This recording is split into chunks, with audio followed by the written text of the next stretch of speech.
Hello again and welcome back to English Today. This is DVD 12 and the fourth DVD in your lower intermediate level.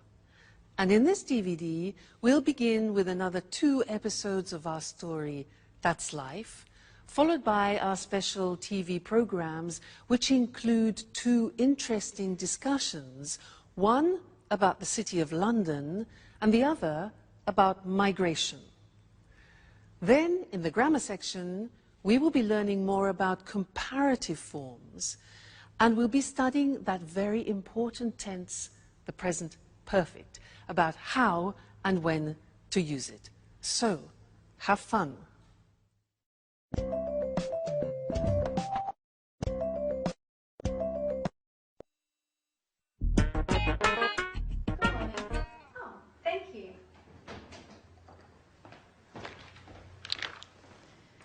There's a telegram for you. Oh, for me? I wonder who it's from. Oh, it's from Italy.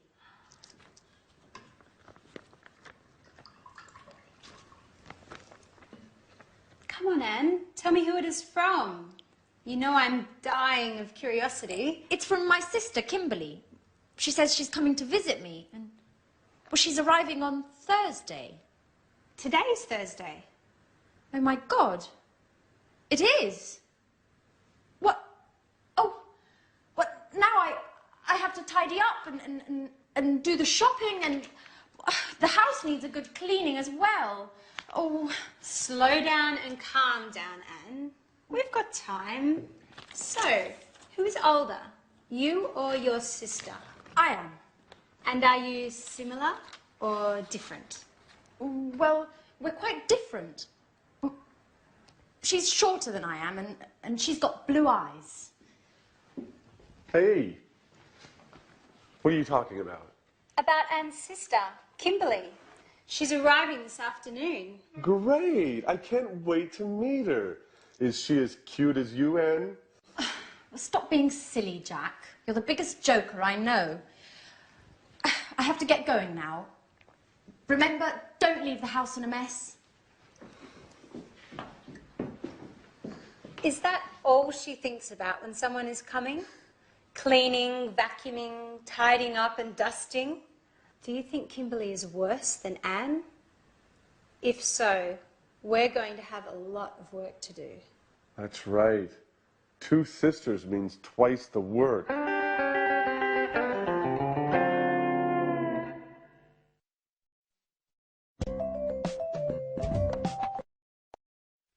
Hello again and welcome back for another English lesson on your live TV program. Now, in that episode which you just saw, we learned that Anne has a sister called Kimberly, and that Anne is older than Kimberly, and Kimberly is shorter than Anne. And Jack asked, is she as cute as Anne? Now, those were examples of different ways of using the comparative form, which is what I want to look at with you now. For example, look at this. This is one book, this is another. They're not the same. So we say, this book is bigger than this. This book is smaller than this book. Okay, they're not the same. 2 more examples. We have 2 pens. This costs €20, this costs €7. So when we compare them, we can say this pen is more expensive than this pen, and this pen is less expensive than this pen, or this pen is cheaper. Remember adjectives with 1 syllable, cheaper than, but less expensive because it has a 3-syllable adjective. Now, the next thing is what happens when objects are the same. For example, look at this. Mr. Elephant. And look at this. Another Mr. Elephant. 2 elephants. These are exactly the same. So, when we compare them, we say, this elephant is as big as this elephant. So we say as plus the adjective and then as again, as big as.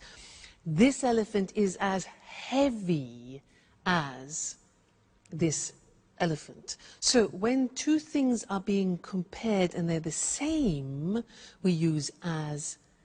So we'll look at the screen now and we'll see that in the written form.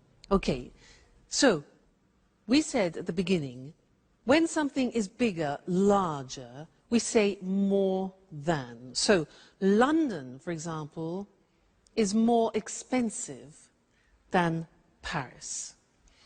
And when two things are the same size, like our elephants, we use as. So London is as expensive as New York. So these are comparatives of equality. And then the other example was when one thing is smaller than the other. So Paris is less than London, less expensive than. Paris is less expensive than London. All right? So 3 different ways of using the comparatives. And you'll find that very useful when you're having conversations with your friends. So remember, when they're the same, he is as big as he. The 2 elephants. Great. So enjoy your learning, and I'll see you again very soon. Bye.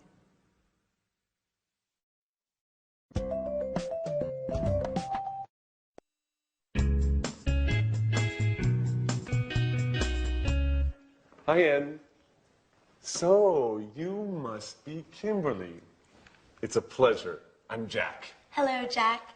Anne has told me so much about you. Hi, I'm Alice. You live in Rome, don't you? So, how is life in Bella, Italy? Wonderful. My father raised me in America, though, but Italy is the most fascinating country in the world, as far as I'm concerned. Its history, the art, and of course, the best food in the world. What else could anyone ask for? And of course, the Italians are the most likable people in the world. You are 100% right. Just look at me. I'm originally from Bologna, which is one of the best cities in the world when it comes to eating well. I know Bologna well. It's a beautiful city, even if I do prefer Rome.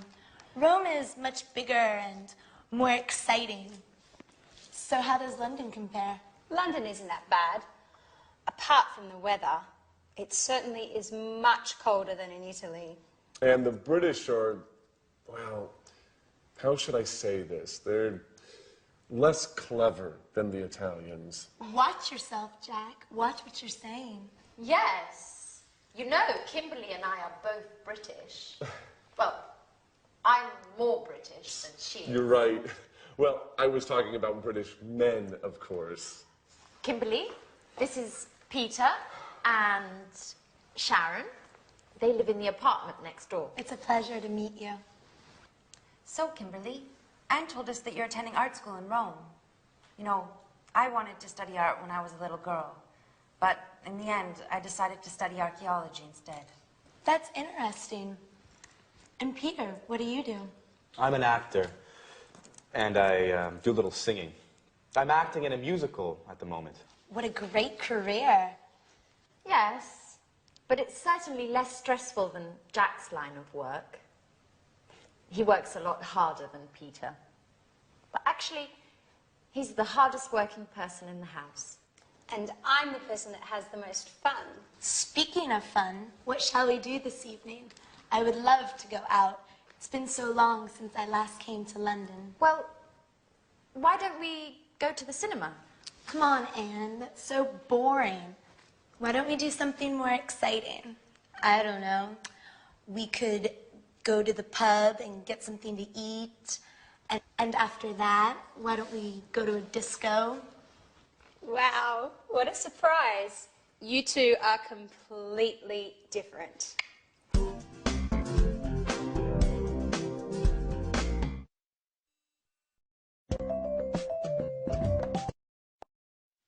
Hello again and welcome back. Did you hear what Jack said? He said the British are less clever than the Italians. Well, I'm not sure I agree with that. But anyway, I want to do some revision of the comparatives and the superlatives with you. Now, do you remember that in order to formulate the comparative and superlative, you have to look closely at the adjective? If the adjective is one syllable, like short, for example, the comparative is shorter than. But if the adjective is three syllables or more, like beautiful or expensive, we say more expensive than. What happens with two-syllable adjectives ending in Y, like funny? We take off the Y, insert an I, and it becomes funnier than. All right, so are you ready to try? I will give you an adjective, and you must tell me the comparative. Okay? So, cold. Colder than. Great. One syllable. Next, good. Gooder than. No, no, no. An exception. Good. Better. Do you remember those exceptions? Very important. Don't forget, good is an exception. Good, better than. Next, likable. Yeah, likable, more likable than. Great. Dirty. Very good. Dirtier than. Bad. Yes, worse. Remember, it's an exception. Bad, worse than. Very good. Next one. Far. It's another exception. Farther than. Okay. Hard. Harder than. One syllable. Difficult. More difficult than. Great. Now, superlatives.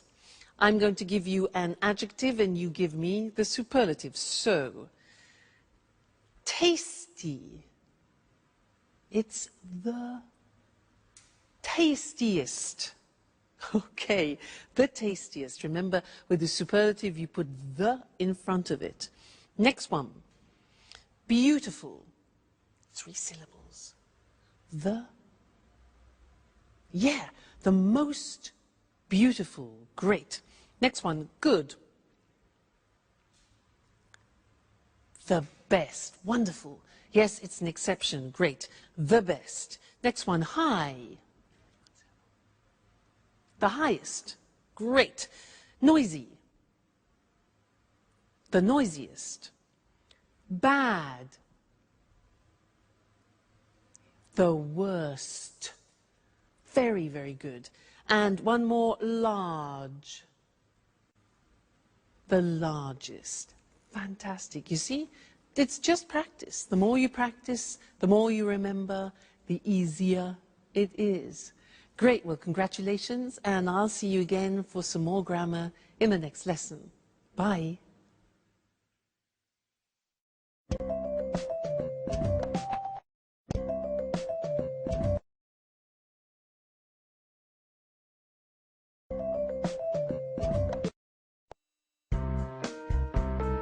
Have you finished yet?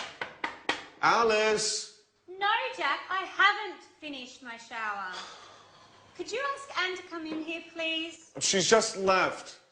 Come on, I'm pleading with you. Alice, I'm late.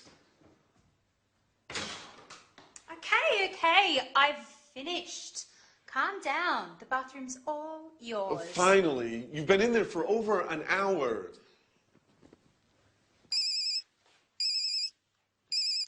Yes? Yes, this is Jack. No, I haven't seen John since yesterday. Why? Oh, the report. Yes. No, I haven't finished it yet.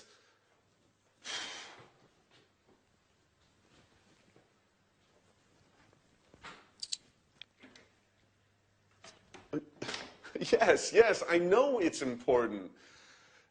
Anyway, I've already started writing it. Yes, I'll send it to you as soon as it's finished. Excuse me? Listen, I'll call you later. Okay.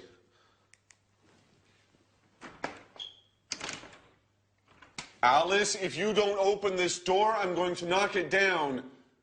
Actually, it's Kimberly. I've just come in. Is everything okay, Jack? Yes. No.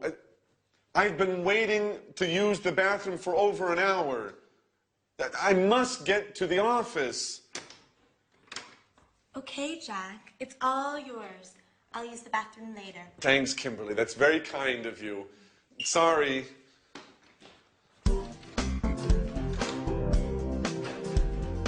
Hey, Jack, have you seen my watch? I've probably left it in there. Oh. Here you go. Have you forgotten anything else? Ooh, we're rather nervous today, aren't we? Bye. I have to get going. Hey, Jack, wait! Oh, Jack, your mobile! Oh, he's already gone. So, what are you doing today, Kimberly? Have you ever been to Portobello Market? No, I've never been there. Would you like to come along and browse around the stands? Oh, yes. It's been months since I last visited a flea market.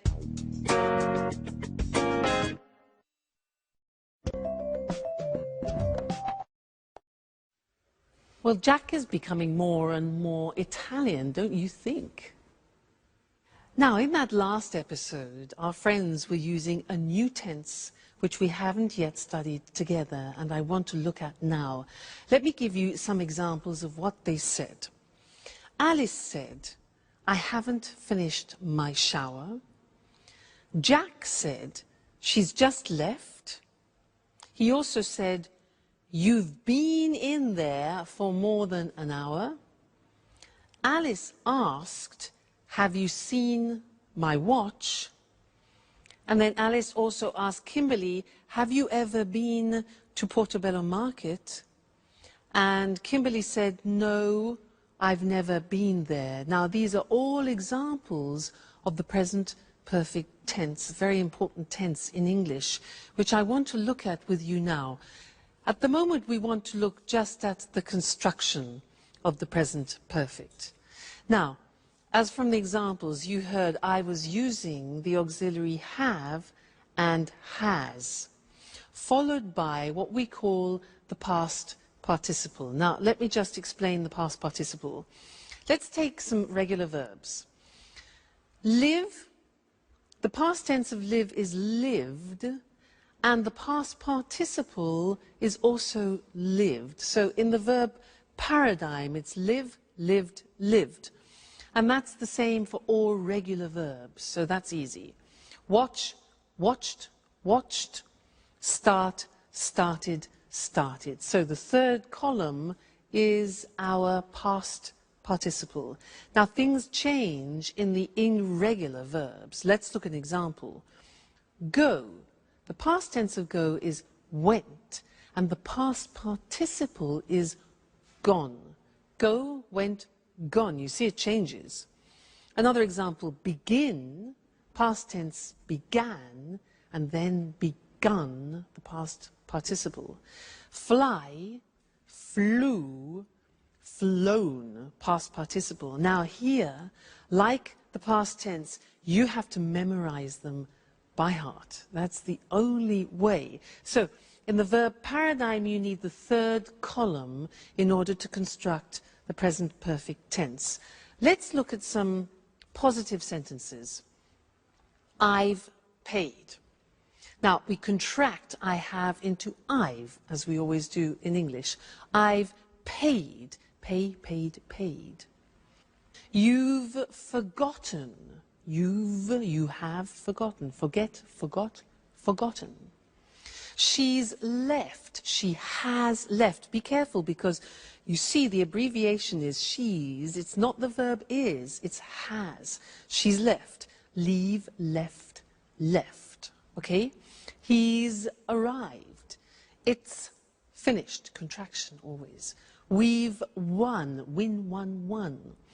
You've understood, understand, understood, understood, and they've changed. Negative form is easy. The auxiliary goes into the negative haven't or hasn't. Look at the examples. I haven't found it.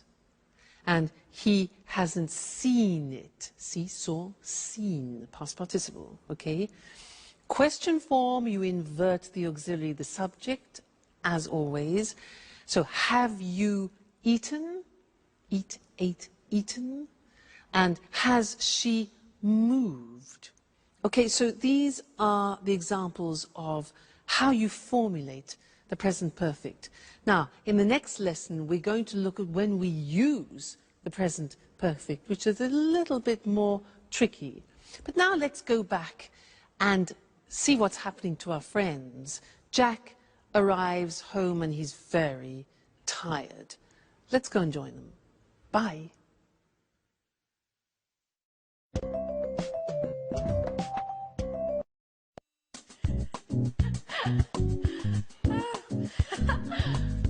Oh, hi, Jack. Oh, what's the matter? You look awful. I'm a wreck. And I've lost my mobile. No. Alice told me you forgot it when you left the apartment this morning. That's where it is. I've looked everywhere. I must admit, I've been a little distracted lately. I guess I need some rest. You know, I haven't had a holiday since they transferred me to London. Oh. Okay, well, relax a little now. Kimberly's showing me some photos of a party they had at university last month. I've never seen such funny photos. Hey, this is a picture of the Faculty of Economics. I've been there for a seminar. Really? When did you attend that? Well, I was only there for 4 days, but it was really interesting. Hey guys, I've just got off the phone to Peter, and he wants to know if they can come over in a bit. He wants us to convince Sharon to move to Japan with him. She hasn't decided yet if she wants to go. To Japan? It's a great country. Have you ever been there? No. And to tell you the truth, I'm not really interested in going. Why do you say that, Jack? You're right, Kimberly. Japan is a fascinating country. I haven't been since 1995. Who knows what has changed since then? Do you mind if I go to my room? Today was awful. I'm dead tired and I haven't had anything to eat. Please tell Sharon and Peter, please give Sharon and Peter my regards. I'm really not in the mood to chat this evening.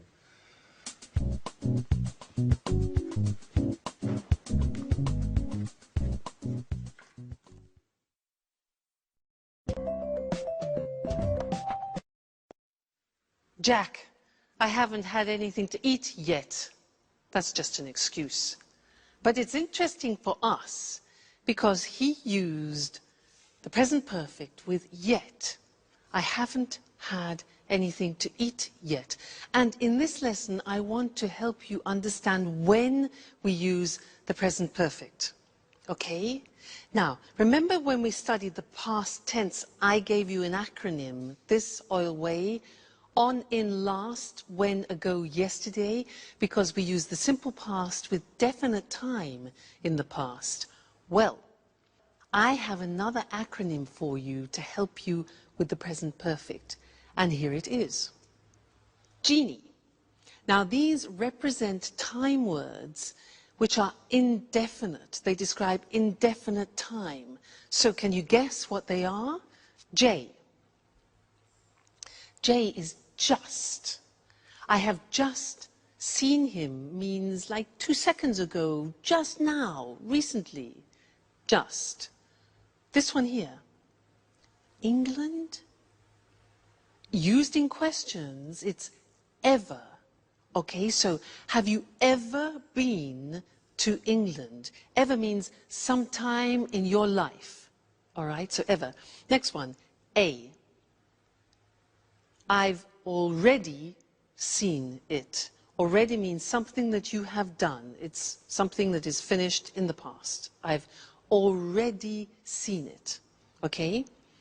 This one here is the opposite of this. Ever. Never. Good. I have never been to England. Just. Ever. Already. Never. And this one, that's what Jack said. I haven't eaten yet. Yet means an action which hasn't been completed. So yet. I want to look at these on the screen with you now and see where we put them in the sentence, because that's important. Just, ever, already, never, yet.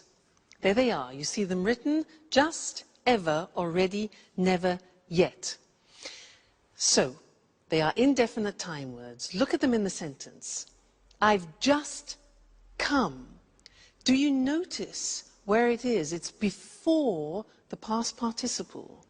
After the auxiliary, before the past participle. I've just come. Second example, have you ever been there? Ever is before the past participle. Great. He's already gone. It's before the past participle. And I've never seen them before the past participle seen. So just, ever, already, never are before the past participle. Look at the last one. I haven't finished yet. Notice that yet is the exception and it comes after the past participle. So you need to remember that. Yet is the exception. All right, so try and learn this. Just, ever, already, never, yet. When you're in the bath, just repeat it. Just, ever, already, never, yet, present perfect. All right, it will really help you when you're in conversation. And don't worry, we haven't finished with the present perfect. We will be saying other things about it in the future. So, happy memorizing. And I'll see you again soon. Bye.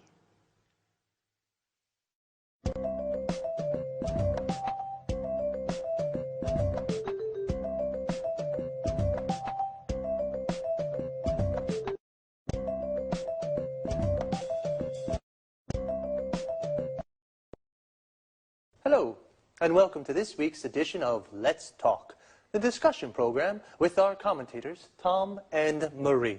Good evening, everyone. Good evening. Oh, Tom, you went to London last week, didn't you? You told me you had a meeting with an important businessman. Yes, I did.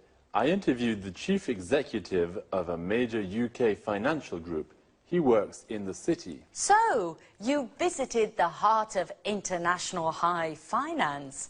Interesting. Yes, it was interesting, actually.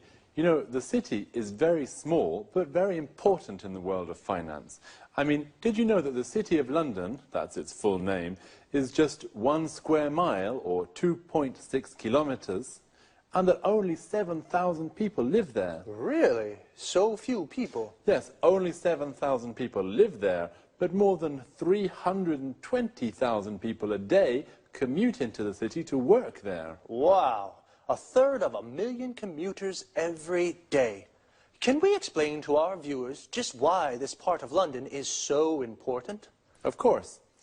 The city is a global financial centre with hundreds of banks, financial exchanges, insurance companies and investment companies. You know, there are more than 500 companies in the city. That's right. And it also has several important commodity markets. The city's the place to buy commodities such as oil, gold and silver. In the city, people carry out all kinds of financial transactions. They borrow money, save money, invest money, buy and sell commodities, buy and sell insurance for all kinds of things, from oil tankers to skyscrapers. Exactly, Marie. Together with Tokyo and New York, the city is one of the world's most important financial centers. It's situated between the time zones of Asia and America. In fact, offices in the city don't have just one clock, they have at least 4, with clocks showing the time for Tokyo, Zurich and New York. So, the city is open for business 24 hours a day. Well, do only people from the world of finance work there? Oh, no. Lots of other highly skilled people work there. For example, many lawyers, accountants and computer experts work there. They help the banks and insurance companies to work smoothly. It's worth remembering, too, that the city is a beautiful place to visit. It can be ultra-modern and medieval at the same time.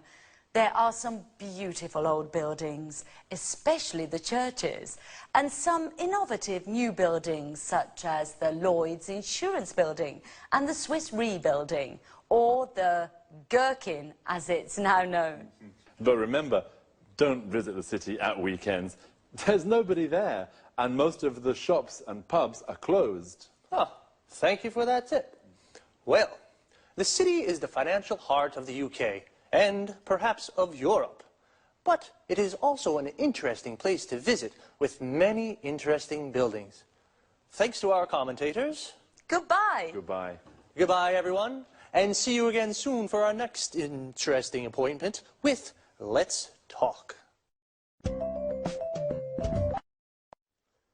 So, the City of London is the financial heart of the UK, the heart of international high finance.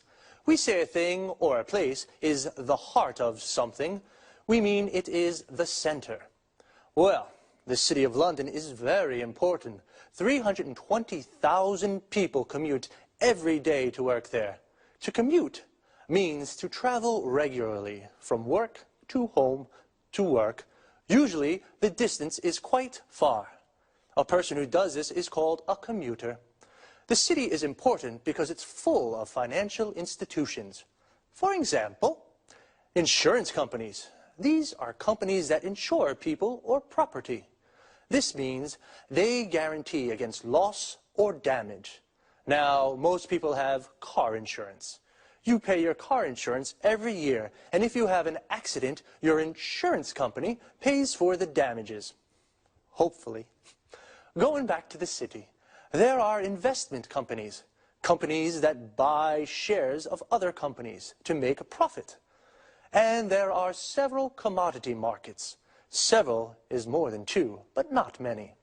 A commodity is a product that you can buy and sell in large quantities. Coffee, oil, gold are all commodities.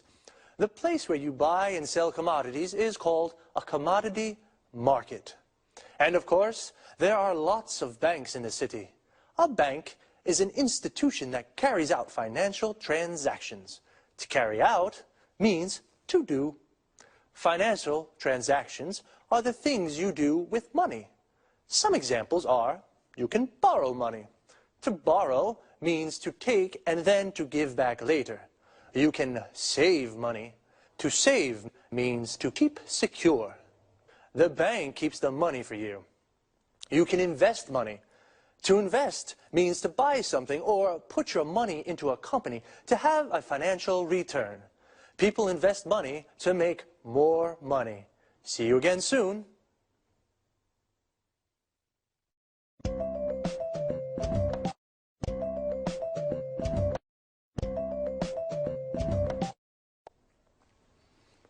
Good evening to all viewers, and welcome to this week's edition of Let's Talk, our discussion program with our expert commentators, Tom and Marie. Good evening, Eric. Good evening. Well, according to the data from the latest European Conference on Migration, the number of migrants arriving in Europe has increased enormously over the last 5 years.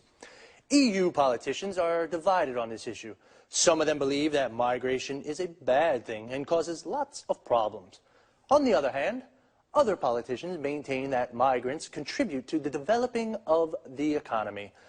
Could I ask what you think about these issues? Well, in my opinion, Migrants don't help our economy. On the contrary, they take jobs from local people and push down pay rates for both unskilled and skilled workers. In fact, migrants are often paid less than the legal minimum wage. I'm afraid I don't agree with you, Marie.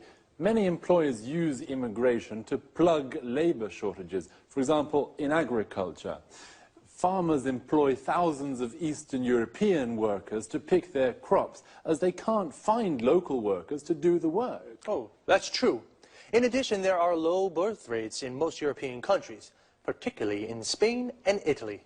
The economies of these countries need more workers, especially for difficult jobs that local people don't want to do. Exactly, and it's important to remember that migrant workers contribute to the economy because they pay taxes. Well, this only happens if migrant works legally.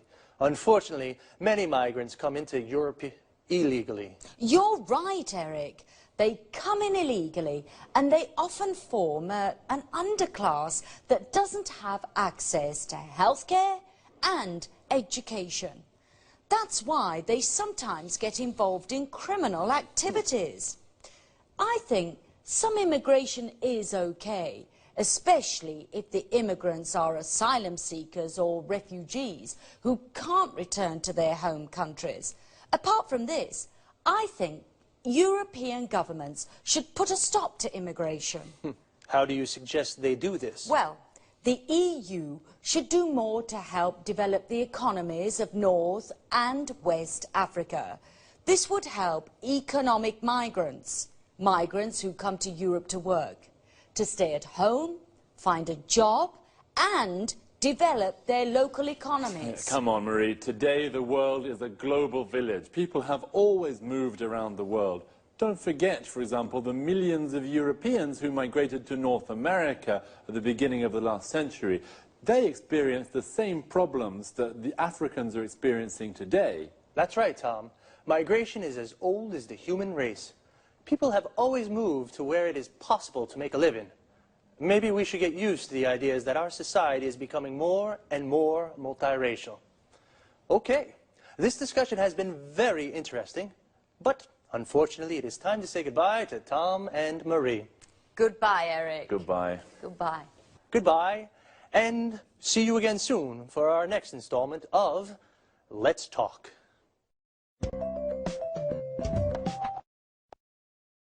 First of all, let's look at the difference between migration and immigration. Migration is the movement of people from one country to another. A migrant is a traveler who moves from one country to another.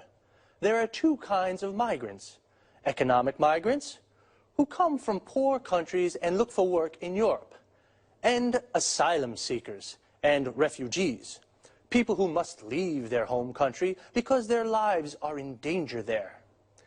Immigration is the migration of people into a country to live there. So, an immigrant is a person who goes to a foreign country to live there. Data shows that the number of migrants coming to Europe is increasing. Data is another word for information, usually numbers. Well, there are divided opinions in the EU. The EU stands for the European Union. Some EU politicians think it's a good thing because migrants contribute to the development of European economies. This means they help the economy to grow. How do they contribute? They pay taxes. Tax is the money we pay from our salaries to the government. And employers, these are the people who give jobs to other people, use migrants to plug labor shortages. This means they give jobs to the migrants because there are no local people to do the work. Other EU politicians think immigration is a bad thing because migrants push down pay rates. This means they reduce the amount of money that people are paid. How do they push down pay rates? They are often paid less than the legal minimum wage. This is the lowest legal salary a person can receive. Some migrants work illegally. Illegally means against the law. Migrants who pay taxes work legally. Legally means following the law. I'm afraid I have to say goodbye now. I'll see you next time for another discussion on Let's Talk.